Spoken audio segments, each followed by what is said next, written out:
எல்லாத்தையுமே குருவாக்கினதான். இப்ப குருன்னா ஒண்ணு அது உருவாக்கணும் அர்த்தம். குருன்னா என்ன அர்த்தம்? ஒரு சிம்பிள் பாருங்க. குரு ஒருத்தர் குரு கிட்ட போறா அவர் என்ன உருவாக்கிடுவாரு எப்படியும் தானே. சரி, வேற ஒண்ணும் இல்லை. இப்போ அப்ப அந்த குரு சொல்ற ஒரு வார்த்தையை உன்னை உருவாக்கணும். அது உன்ன எப்படி குரு சொல்ற ஒரு வார்த்தையும் உன்ன உருவாக்கணும். ஆக மொத்தம் உன்ன அது குருவாக்கணும். அதோட வேலை என்னன்னா ஒண்ணு குருவாகி உன்னொன்னத்தை உருவாக்கி அதையும் குருவாக்கும். அதுதான் குருவோட தன்மை. இப்ப இந்த குருவோட தன்மைன்றது குருவோட எது நான் தெளிவா சொல்லிட்டேன். அவர் எப்படிலாம் ஒரு பொருளை போய் ஊடுருவி பார்த்து அதோட பக்குவத்தை அதோட நிலையை எல்லாத்தையும் புரிய வச்சு தெரிய வச்சு அவருக்குள்ள உள்ளார்ந்து எடுத்துன்னு போய் அதை எப்படி இவங்க அவுட் புட்டா கொடுக்கலாம், எப்படி இதை எக்ஸ்பிளைன் பண்ணலாம்னு சொல்லி அதை சொல்றாரு பாருங்க.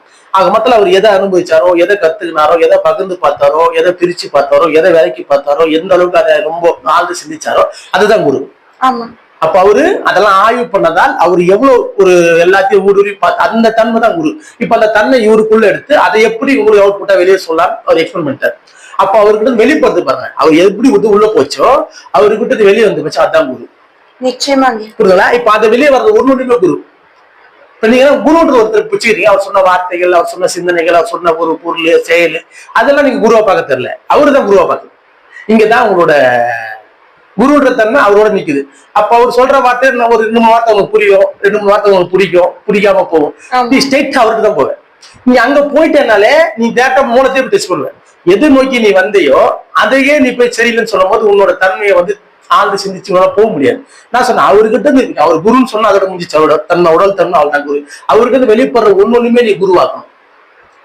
அவரோட சொல் எல்லாமே அவர் என்ன சொல்றாரு, அவர் என்ன செய்யறாரு, என்ன பாக்குற, என்ன விதமா எக்ஸ்பிளைன் பண்றாரு, இது எல்லாத்தையுமே குருவா தான்.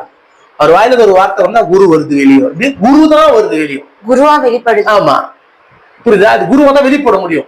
அதை நீ குருவாக்கணும் என்ன ஆகும்னா நீ குருவா வந்து கட்டாயம் சாத்தியமாயிடும். ஏன்னா எந்த ஒரு பொருளையுமே உயர்வாகவும் ரொம்ப உன்னதமாகவும் குருவா பார்த்தோம்னா குரு தான் உயர்வு. அப்போ அவர் சொல்ற ஒரு வார்த்தை, அவர் சொல்ற ஒரு செயல், அதுக்கு அவர் கொடுக்குற ஒரு விளக்கம், இப்ப இது எல்லாத்தையுமே நீ குருவா பார்த்தோம்னா நீ குருவா அதை பார்க்கும்போது என்ன குருன்றது ஒரு விஷயம். குருனா உயர்வா பார்க்கணும். எந்த ஒரு வார்த்தை சொன்னாலும் என்ன இருக்குது அதை நீ ஊடுருவி பார்க்கணும். அது எப்போ ஊடுருவா அதை நீ குருவாக்கினா தான் நீ அதை ஊடுருவ முடியும். இல்லைன்னா உன்னால அது எந்த அளவுக்கு நான் மதிப்பா பாக்குறேன். குருன்னா ஒரு விஷயம், குருவுக்கு ஒரு அர்த்தம். அது குருன்னா நம்ம வெல்டிங் வேலை பார்த்ததுனால குருவுக்கு ஒரு பெரிய மீனிங். குருனா ஒரு இடத்துல ஒரு பொருளை வந்து ஒரு மையப்படுத்தி ஒரு பொருளை மையமாக்கணும்னா அதுல குரு எடுக்க சொல்லுவாங்க. வெல்டிங் குரு எடுத்துட்டாங்கன்னா அதுல போய் ஒரு பொருளை டைப் பண்ணி ஒரு சென்டர் பண்ணுவோம்.